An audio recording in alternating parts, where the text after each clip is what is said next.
lagi ke kita punya pelajaran berikut.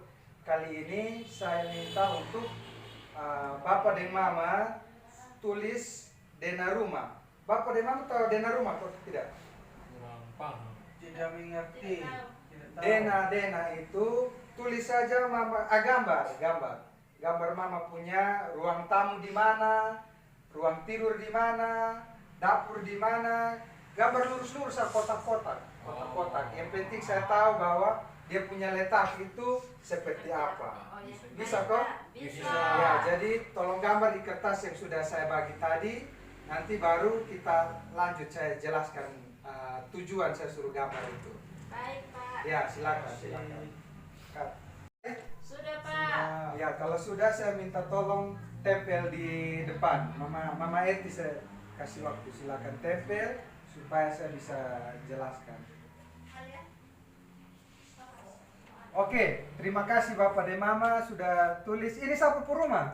Saya, Pak. Oh, Mama Eti punya rumah. Iya. Ini ruang tamu di sini. Iya, betul. Ini kamar. Kamar tidur. Jadi Mama Eti dan Bapak di sini. Iya. Oh, bagus sudah. Ini dapur. Dapur. Dapur ini ruang keluarga.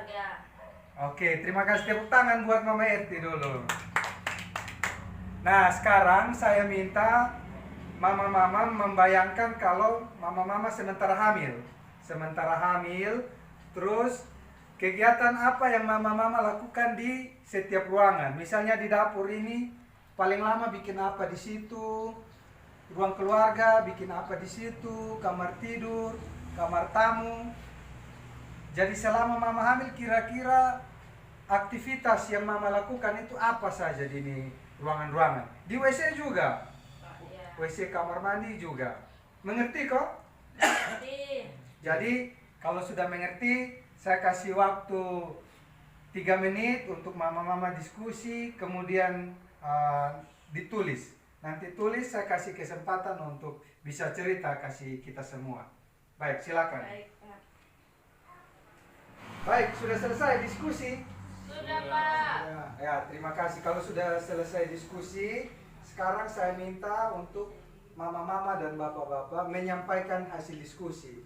Silakan maju, membaca hasil diskusi dan menempelkan di masing-masing ruangan.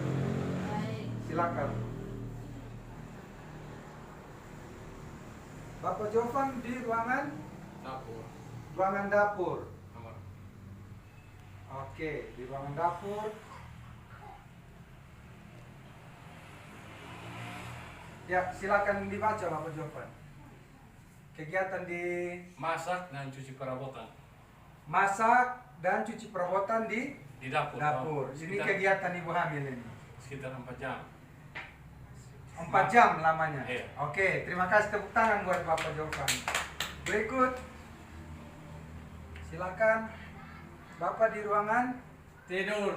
kamar tidur. Ini adalah aktivitas ibu hamil di kamar tidur. Ya. Itu ada apa saja? Tidur Tidur berapa lama? 8 sampai 5 jam. 8 sampai 15 jam. 15 jam. Kemudian Bermain HP. main HP juga Wih, di kamar Bapak tidur. hebat. Oke, Main ibu hamil HP. main HP. Silakan duduk. Berikut. Mama Eti di ruangan Keluarga. ruangan keluarga. Dan WC saya tulis 2, Pak. Oke, silakan. Di ruangan keluarga ada apa saja? Di ruangan keluarga Kegiatan kegiatan yang dilakukan itu makan. makan berapa lama? Saya makan 30 menit. Oke. Kemudian Kemudian nonton nonton di ruang keluarga berapa Ya. lama? setengah jam. Setengah jam. Oke. Terus saya lakukan lagi Di mana? kamar mandi. Kamar Saya mandi? sering ke kamar mandi. Ya, silakan. Nah, di kamar mandi saya biasa mandi itu 5 sampai 10 menit. 5 sampai 10 5 sampai menit. 10 menit. Kemudian buang air besar dan buang air kecil. Itu 2 sampai 5 menit. Mungkin hanya Oke. itu saja, Pak. Terima kasih, silakan duduk. Yang ruang tamu ada? Tidak ada, Oke, kalau ruang tamu biasanya buat apa di ruang tamu? Bercerita. Bercerita, terus Terima tamu kalau terima. ada orang datang. Bercerita dan terima tamu. Terima tamu. Oke. Baik, jadi setelah kita diskusi dan Bapak Mama sudah tulis dia punya jawaban, dari sini kita lihat kira-kira ibu hamil ini kegiatan yang paling banyak dia lakukan itu apa? Di dapur. Di dapur. Di dapur, betul, Di tidur. kamar tidur. Jadi dari yang paling banyak ini, Dapur. kegiatan yang paling banyak ibu hamil lakukan adalah tidur. Tidur. Tidur. Jadi kegiatannya ada di kamar. Kamar tidur itu 8 sampai 15 jam. Memang betul ibu hamil harus banyak tidur. Banyak tidur supaya apa? Supaya ibu hamil jangan kelelahan dan supaya janin di dalam kandungannya itu Sehat. bisa bertumbuh dengan sehat, dengan kuat. Mengerti kau mama bapak? Mengerti. Oke. Kemudian pengaruh bagi ibu hamil untuk tidur tadi sudah tahu. Kalau main HP terlalu banyak, ada pengaruh atau tidak? Pengaruh. Pengaruh. Pengaruhnya apa, Bapak Radiasi. Jopan? Radiasi. Ya, betul. Jadi kalau ibu hamil boleh main HP supaya dia terhibur, tapi jangan lama-lama. Kalau dia main HP terlalu lama, nanti dia tidak bisa tidur. Tidak bisa tidur, mata jadi merah. Jadi pola tidur terganggu. Jadi boleh main HP tapi jangan jangan lama-lama. Kemudian di sini Dapur. di ruang dapur masak dan mencuci perabot itu baik. Jadi kalau ibu hamil rajin, kalau dia rajin masak, rajin bekerja, itu nanti akan membantu proses melahirkannya menjadi mudah. Menjadi mudah, kemudian pengaruh bagi janin. Nanti janinnya setelah terlahir bisa menjadi anak yang rajin. Tapi Pintar masak. iya, pintar masak. Tapi kita tidak boleh membiarkan ibu hamil ini terlalu banyak bekerja. Karena kalau terlalu banyak bekerja, dia bisa kelelahan. Kalau terlalu kelelahan, bisa-bisa terjadi keguguran. Karena itu ibu hamil boleh bekerja, tapi jangan sampai kelelahan. Kalau sudah rasa sedikit capek, istirahat. Kemudian di sini makan. Di ruang keluarga ada kegiatan makan. Makan itu baik, ibu hamil harus banyak makan. Makan makanan yang bergizi. Jadi bergizi tidak selalu harus mahal. Bergizi misalnya di rumah ada ayam, kita bisa kasih ibu hamil telurnya. Bisa buat sup ayam, daun pepaya. Pokoknya sayur-sayuran yang ada di pekarangan kita kasih. Dan jangan terlalu banyak sayur juga. Diimbangi dengan protein dari hewani, misalnya dari ikan kering, dari daging, dan sebagainya. Kalau ada di rumah. Kalau tidak ada di rumah, terpaksa kita harus beli. Jadi bapak-bapak jangan terlalu sekikir. Kita punya bahasa bilang sekikir dengan ibu hamil. Karena kalau kita sekikir, Gadiok. ya bisa gadiok. Dan gadiok itu apa Mama Ertin? Mata bengkak. Maka Ada bengkak. timbul benjolan di mata. Ya, itu bisa jadi mitos, bisa jadi fakta. Jadi kalau pas Mama RT sekikir dan bengkak itu jadi fakta. Tapi sekikir dan tidak bengkak itu jadi mitos. Mitos. Kemudian kegiatan di kamar mandi. Di sini ibu hamil banyak mandi dan BAB dan buang air kecil. Memang betul ibu hamil itu akan sering buang air kecil. Karena apa Bapak Mama? Ketika janin mulai bertumbuh besar, janin akan menekan saluran, kita punya saluran kantong kemih di dalam.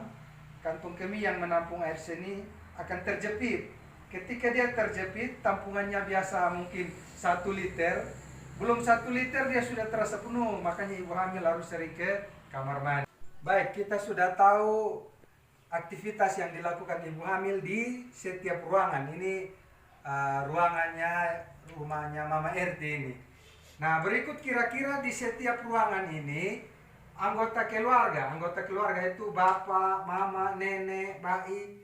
Kira-kira bantuan apa yang bisa diberikan kepada ibu hamil di tiap-tiap ruangan? Misalnya di ruang tamu, kira-kira kita bisa bantu apa di ruang tamu untuk ibu hamil? Membersihkan ruang tamu. Betul, membersihkan Menyapu. ruang tamu, menyapu. Kita bantu ibu hamil. Kemudian kalau di ruang keluarga, Nonton sambil bercerita. bercerita.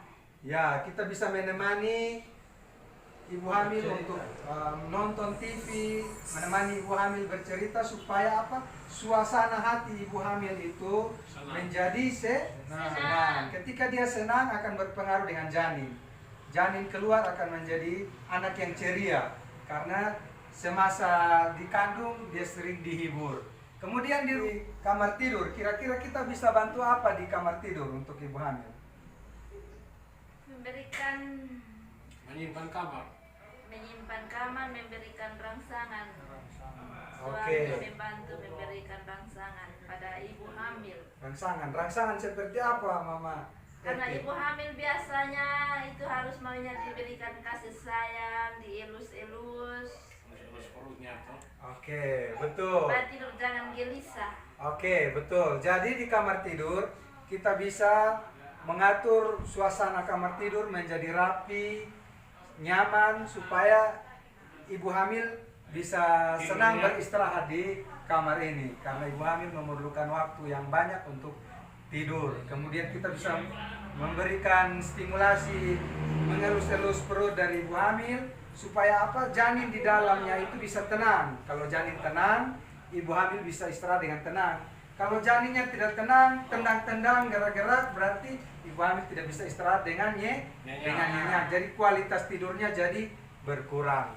Kemudian di toilet, WC, kamar mandi, kira-kira apa yang bisa kita bantu ibu hamil di kamar mandi Taruh ini? air di kamar mandi. Bagaimana, Bapak? Taruh air di kamar mandi. Oke, betul. Ada lagi? Membersihkan kamar mandi. Ya, betul. Supaya jangan licin karena bahaya kalau licin untuk ibu hamil bisa terpelecet. Ya, mantap sekali. Jadi yang bisa kita bantu di kamar mandi yaitu menyiapkan air bersih yang cukup sehingga setiap kali ibu hamil BAB atau BAK ada air yang tersedia. Jangan lupa sabunnya disiapkan, lantainya selalu dikeringkan supaya lantainya tidak licin. Karena kalau licin tentunya sangat berbahaya bagi ibu hamil. Baik, sejauh ini sudah mengerti? Sudah. Baik, kalau sudah mengerti, saya sedikit mengingatkan kembali tentang apa yang kita pelajari. Jadi, kita sebagai anggota keluarga wajib membantu ibu hamil untuk menjaga kebersihan diri. Kita harus ingatkan ibu hamil untuk sering mandi, terus sering mengganti pakaian, baik itu pakaian luar, pakaian dalam, supaya ibu hamil bisa sehat dan janin di dalam perut ibu hamil bisa sehat. Kemudian kita wajib membantu ibu hamil, misalnya membantu masak, membantu mengurus anak, membantu merapikan rumah sehingga ibu hamil jangan kelelahan. Kalau ibu hamil kelelahan tentunya berpengaruh dengan janin. Jadi kita wajib membantu ibu hamil. Yang terakhir, kesehatan ibu hamil harus kita perhatikan. Misalnya kebersihan. Jadi ibu hamil harus sering menggosok gigi. Tujuannya yaitu ibu hamil mulutnya bersih, kuman dalam mulutnya hilang sehingga makanan yang dimakan menjadi sehat bagi ibu hamil dan janin. Kalau mulutnya penuh dengan bakteri, tentu makanan yang masuk berpengaruh.